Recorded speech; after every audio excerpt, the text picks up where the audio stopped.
In this video, we're going to take a look at the operations master roles in Windows Server 2008.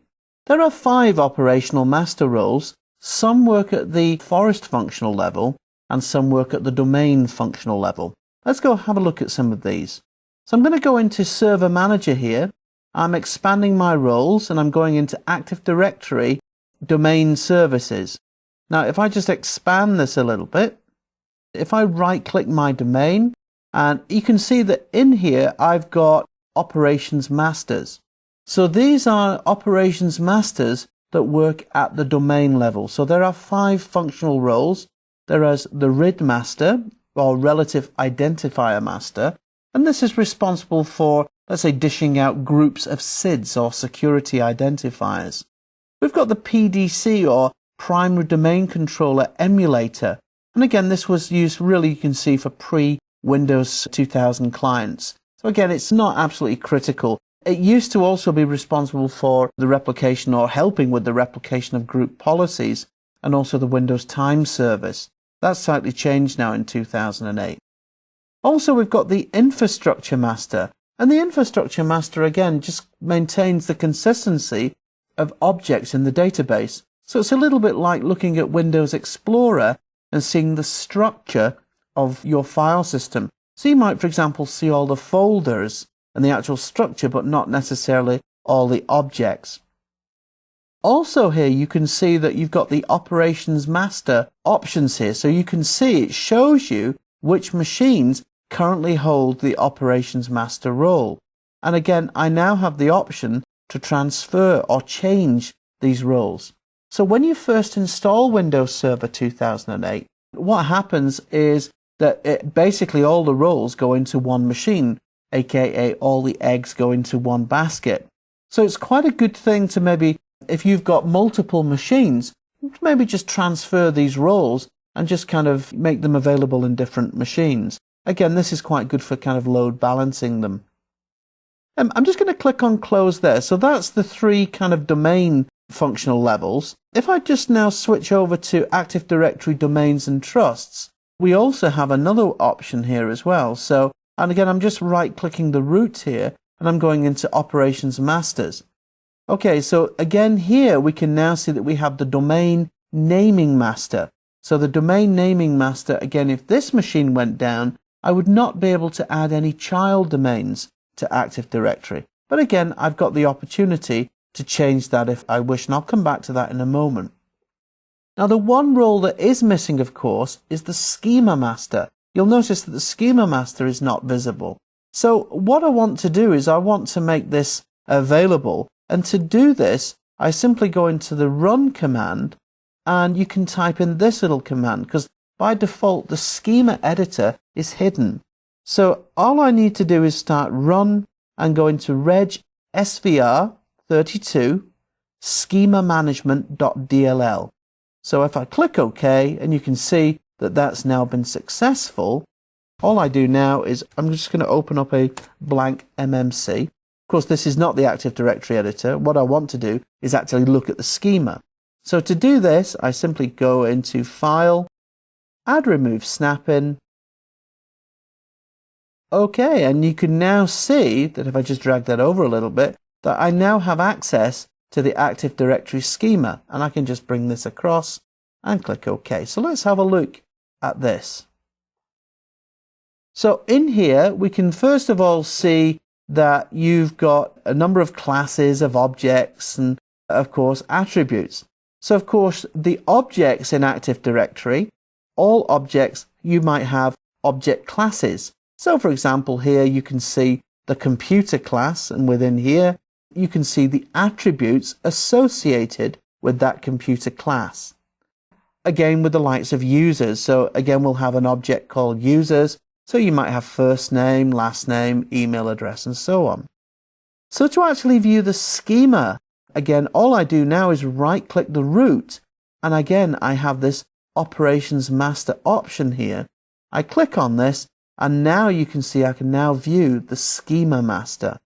Now again, if the Schema Master went down, initially it wouldn't be a complete disaster, unless of course you're making major changes to the schema. Let's say you're expanding the schema or running DC Pro mode. But in the short term, you wouldn't really have kind of too many problems.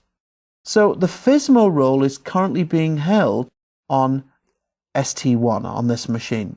So that's basically how you can find the different FSMO roles. So I'm going to go back into my server manager, and what I'm going to do is I'm going to go into here and go into my operations masters. So I can see I've got my RID master, my PDC emulator, and also my infrastructure master. So at the moment I've got two servers in my domain. I've got server 1 and server 2. So if I click on to change, it says, okay, this particular machine is a operations master. To transfer it, you need to first of all connect to it. Okay. So let me just go in here. I will actually switch over now to my server 2 machine. Again, I'm in Active Directory Users and Computers. I'm going to go in here and Operations Master. So at the moment you can see that this is on ST1, and now I actually want to transfer it to server 2. So all I do now is click on change. Are you sure you want to do this? Yes, I am. Okay, so the Operations Master role was now successfully transferred. And if I just click on close, and I'll switch back over to my other server here. So now, again, if I go back in, Operations Masters, and again, you can now see that, in fact, my RID master, it was my RID master that I changed, is now server 2. But again, I could change it back. Now, one of the reasons why you might want to change this back and forth is, let's say, for example, you need to do some maintenance on a server, or you need to take down the server. Maybe you're upgrading it or something like that. So again, that's one of the reasons to do that. So I'm going to click on just close that. Now, what I'm going to do is I'm actually just going to go back into my server 2 machine here, and I'm going to say I want to pause this virtual machine. So this virtual machine is now offline. So I'm going to go back into server 1, and again, I'm going to go into my roles. Now, this will probably just take a few minutes now, of course, because it's now querying. It's saying, okay, there's something wrong. That server doesn't seem to be there anymore. So obviously, in terms of transferring the roles, that could be a little bit of a problem. So this is the reason why it's taking a little bit of time.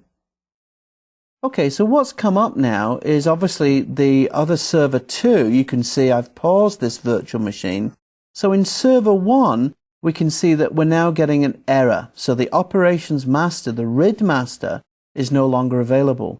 So essentially what this means for us is that if I try and create users, well, the RID master basically distributes SIDs, security IDs, in blocks.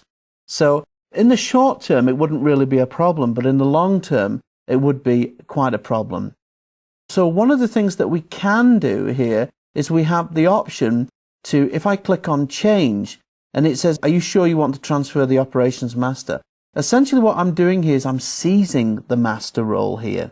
Now you can do this in one of two ways. You can either do this through this little wizard here, or you can actually do it through NTDSutil. So if you do it through NTDSutil, essentially what you need to do is reboot the server in Directory Services Restore mode, NTDSutil, type roles, type connections, and then you type in connect to server, and then obviously the name of the domain controller, quit, and then you can then seize the role. So in this example, I've put in PDC. In my example where I've shut down the RID, you would type in seize RID role. So again, you can do it in a number of different ways. Now, because I've actually just paused that server, I actually don't want to stop this. So what I'm going to do is I'm going to say, no, I don't want to receive that role. Now, one of the things I should mention here is that you don't want to be too quick in seizing a role, because obviously if the server is just down over a temporary period, that could cause problems. But in the long term, you would then seize the role because there's no going back. So if that RID master came back online after I seized the role, I would actually have to decommission that server completely. I would need to go in and completely reinstall it.